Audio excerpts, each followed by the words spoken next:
Good morning. It's 9 a.m. in Warsaw, and this is World News on TVP World. I'm Marie Cato. Ukraine, Russia and U.S. negotiators will hold talks in Abu Dhabi on Friday, marking the first time that the three countries have sat down together since Moscow launched its full-scale invasion of Ukraine back in 2022. The meeting was confirmed following talks between President Vladimir Putin and U.S. envoy Steve Witkoff in Moscow. The U.S. team, led by Special Envoy Steve Witkoff and President Donald Trump's son-in-law Jared Kushner, is set to meet with the Russian delegation headed by General Igor Kostyukov and the Ukrainian delegation led by Defense Minister Rustem Umerov and President Zelensky's Chief of Staff Kirill Budanov. Speaking at the World Economic Forum in Davos on Thursday, Witkoff said one major issue remained to be resolved in the negotiations without specifying what it was. Kremlin aide Yuri Ushakov described the upcoming talks as, quote, useful in every respect. However, stressed that a long-term peace deal could not be reached until territorial issues are resolved. According to Ukrainian President Volodymyr Zelenskyy, the Abu Dhabi talks will last 2 days.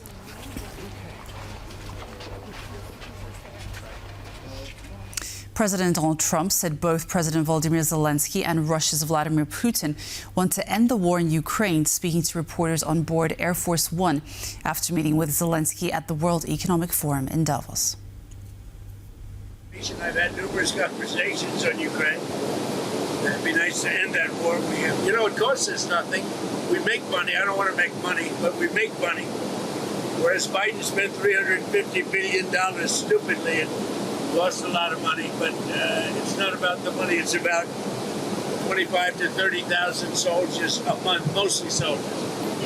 And what's happened here is there were times when Putin didn't want to make a deal, times when Zelenskyy didn't want to make a deal, and it was like opposite times. Now I think they both want to make a deal, but we'll find out. Did something change that makes you think that Putin and Zelenskyy now are serious about it? I'm not making any predictions. There are no changes. I think that President Putin would like to make a deal. I think that President Zelenskyy would like to make a deal. Donald Trump has uninvited Canadian Prime Minister Mark Carney from his controversial Board of Peace, described by critics as an attempt to rival the UN, after Carney criticized the Trump administration for its foreign policy. On Tuesday, Carney gave a scathing speech at the World Economic Forum in Davos, warning of, quote, an era of great power rivalry and suggesting the US-led world order was over and not coming back. In response, Trump rescinded Carney's invitation to join the Board of Peace in a post on Truth Social late Thursday night. Carney had previously said he would accept the invitation. Trump signed the Board of Peace Charter on Thursday in Davos. He plans to chair the organization and invited numerous world leaders to join. President Volodymyr Zelenskyy has criticized Europe for failing to act more forcefully on the global stage, demanding more courage from Ukraine's European allies. Zelenskyy made the remarks at the World Economic Forum in Davos on Thursday. Instead of becoming a truly global power, Europe remains a beautiful but fragmented kaleidoscope of small and middle powers.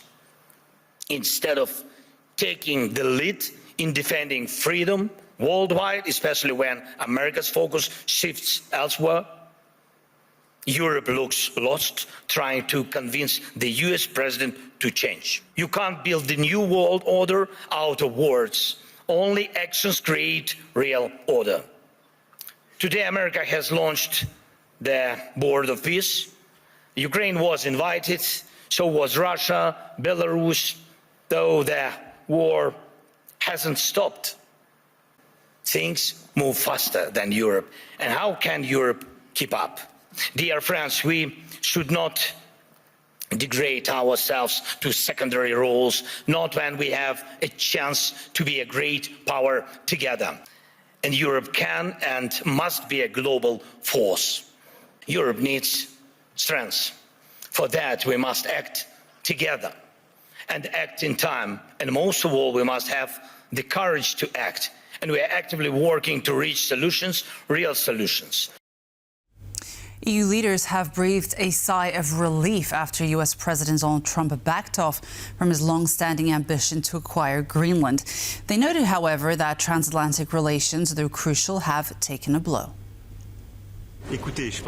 Things are getting back to normal, and I am pleased to see that while we started the week with a sort of escalation, invasion and tariff threats, we have managed to return to a situation which appears to me much more acceptable, even if we remain vigilant. The transatlantic relations have definitely taken a big blow over the last week, but I think in this 1 year we have learned that these relations are not the same as they were.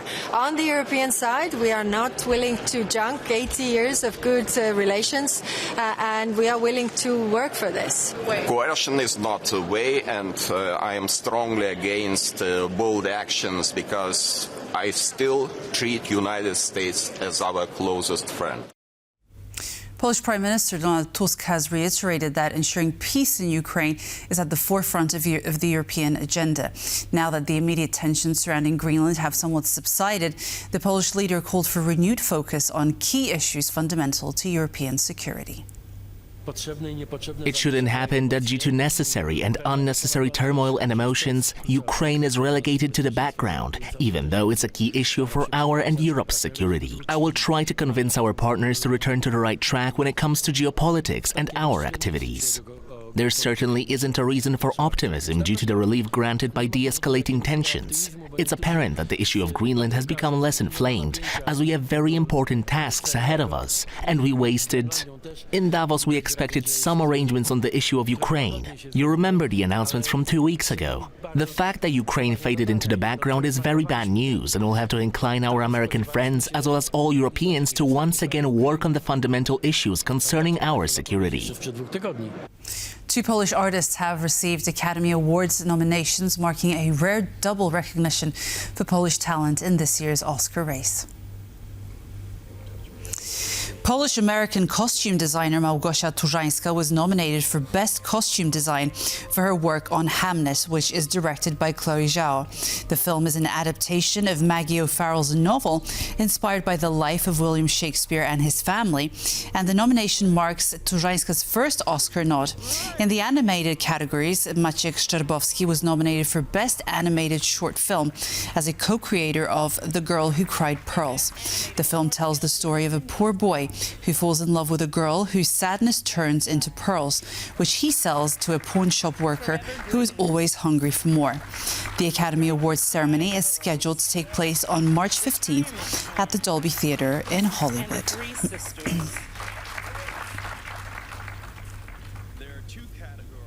For the first time in history, wind and solar energy generated more power than fossil fuels in the EU in 2025. Together, these 2 renewable sources provided 30% of electricity in Europe, fueled mainly by a 20% rise in solar energy.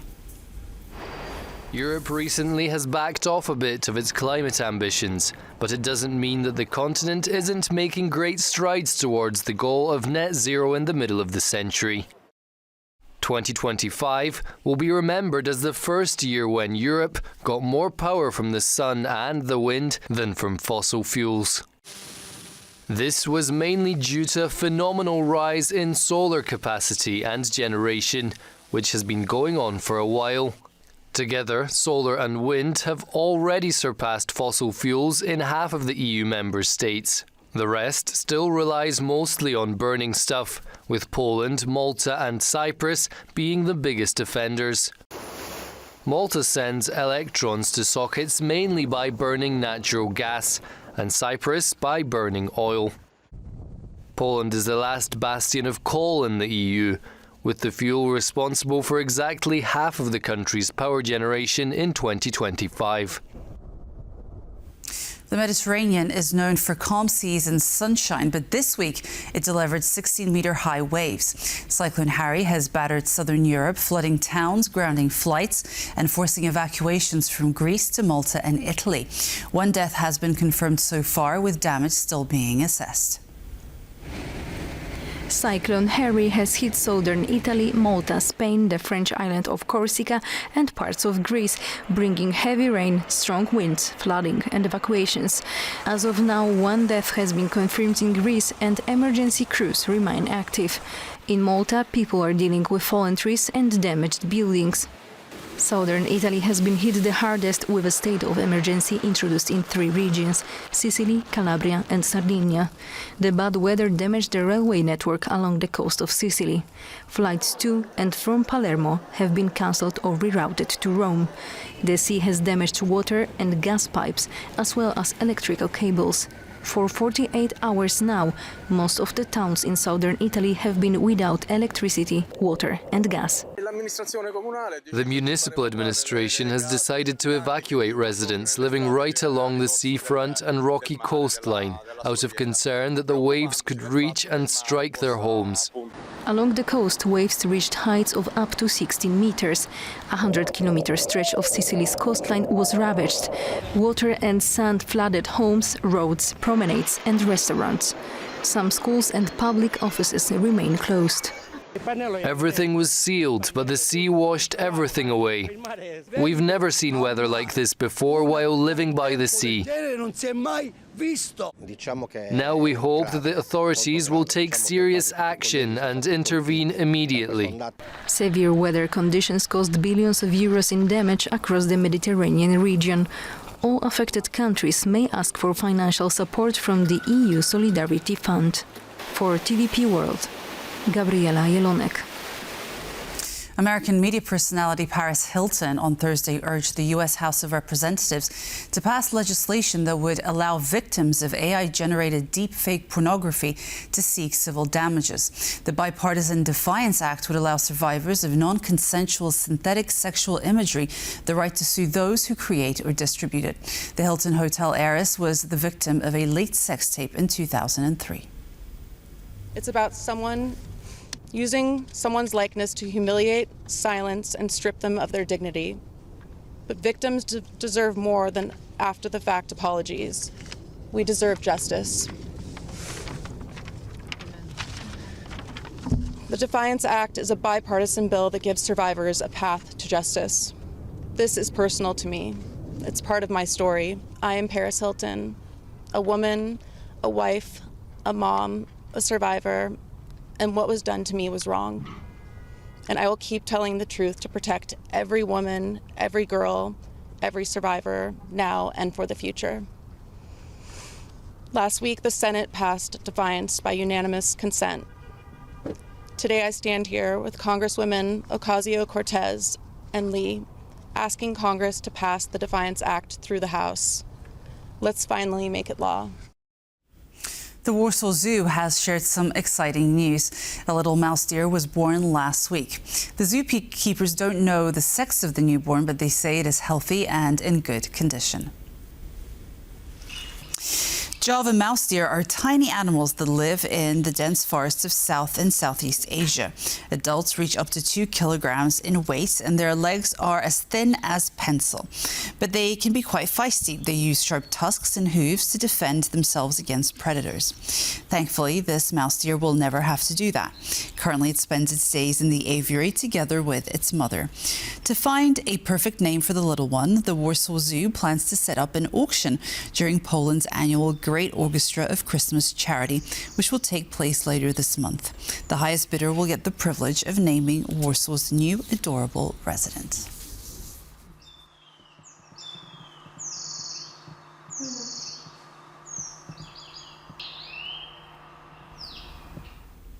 And that's all for World News at 9 p.m. But do stay with us as World Talks with Sasha Farbach is coming up next. Goodbye.